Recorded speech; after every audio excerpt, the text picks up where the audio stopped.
అందరూ నా పొజిషన్ పట్టుకుని నువ్వు పిచ్చోడు అని.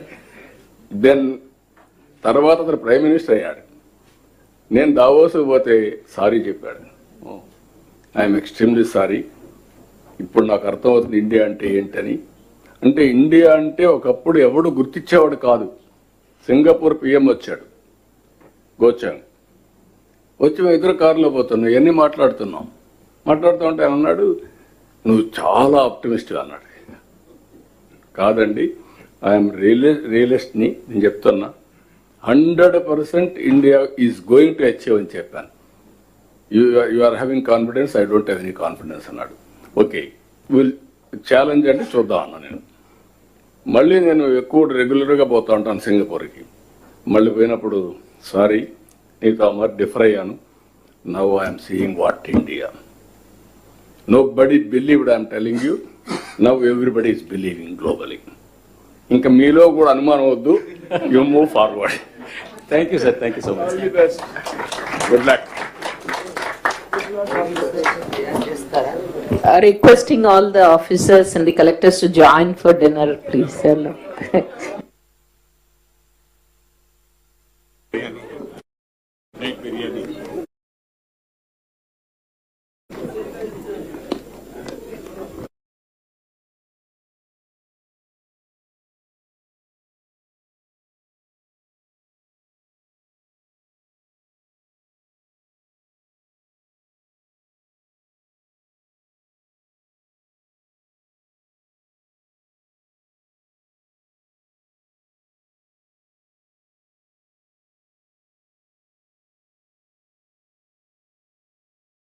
In the next 2 months, we should have a stock of at least 60 to 70 lakh tons available in the state.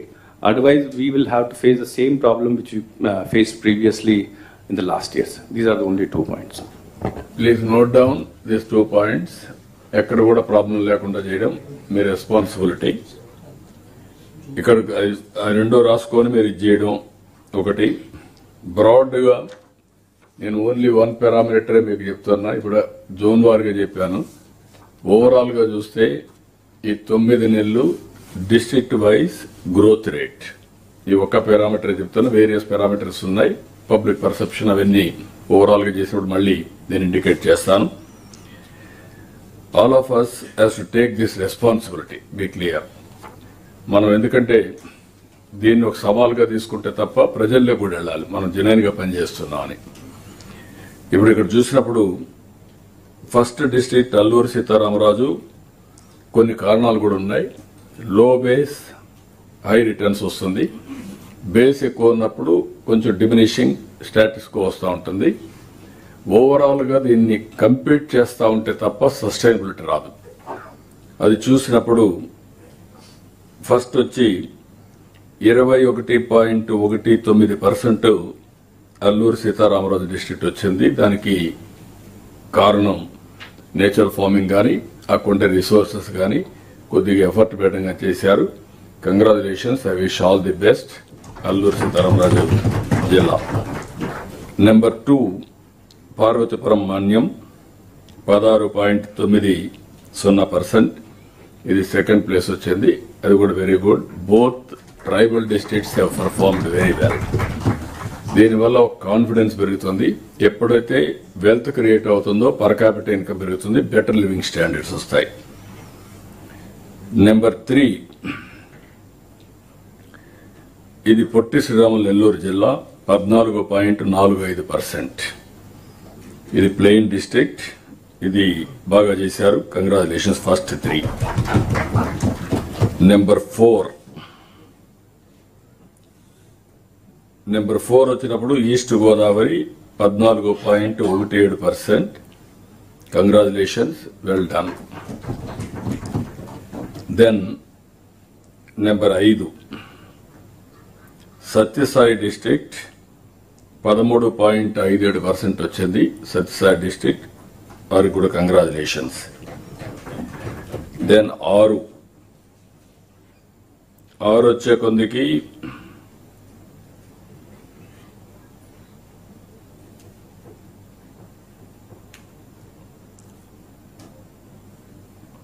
Vizianagaram 13.27, Vizianagaram 13.276.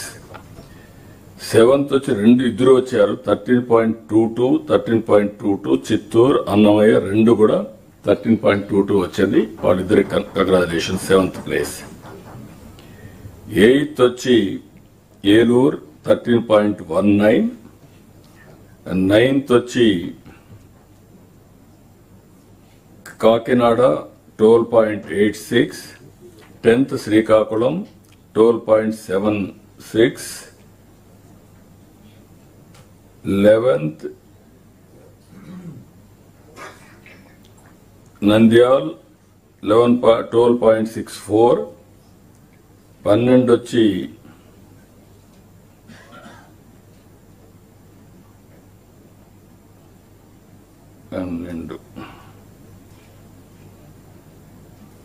West Godavari 12.21, 13 Tirupati 12.08, 14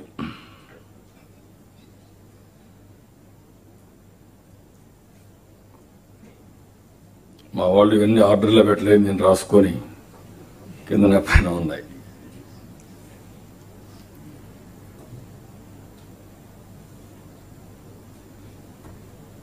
14 Anantapuram, ఇక్కడ వరకు అబోవ్ యావరేజ్, స్టేట్ యావరేజ్, ఇవన్నీ below average.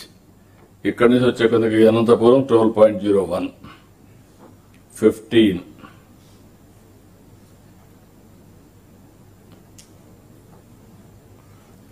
Ambedkar Konaseema 12, 16 YSR district 11.79, 17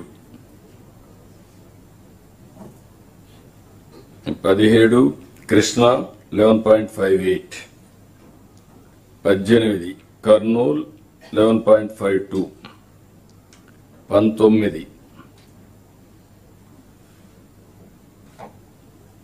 Guntur 11.21, 20 Bapatla 11, 21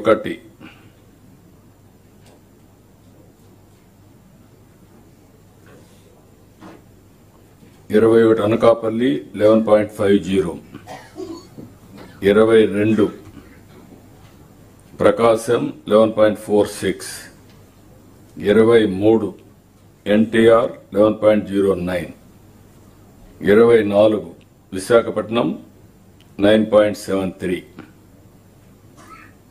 25 Palnadu 7.54.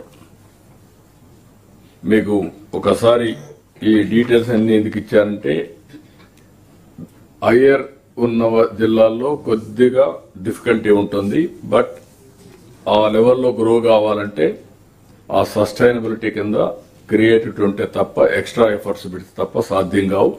అందుకని ఆ ఫిగర్స్ అన్ని మీకు ఇచ్చాను. కాంపిటేటివ్ వరల్డ్ లో అందరం కంపీట్ చేయాల్సిందే, బీ క్లియర్. మన వల్ల ప్రజలకు నష్టం రాకూడదు, అందుకని చదివిపించాను. ఇది కలెక్టర్స్కే కాదు, ఆ జిల్లాలో ఉండే ప్లానింగ్ బోర్డు చైర్మన్స్ మీకు కూడా వర్తిస్తాయి, అదే వర్గా డిపార్ట్మెంట్ వాళ్ళు కూడా వర్తిస్తాయి. అందరం కూడా కంపేర్ చేసుకోవాలి. ఈ కాంపిటీషన్ అనేది నిరంతరం అందరం కూడా కంపీట్ చేయాల్సిన అవసరం ఉంది. అది చెప్పడం కోసమే నేను ప్రయత్నం చేస్తున్నాను. ఇక్కడికి వచ్చినప్పుడు చాలా స్పష్టంగా మనం ఒక టార్గెట్ పెట్టుకున్నాం. ఈ విషయంలో మీకు అందరికీ క్లారిటీ ఉండాల్సిన అవసరం ఉంది. ఈరోజు మనం చూస్తే మన టార్గెట్స్ కూడా GST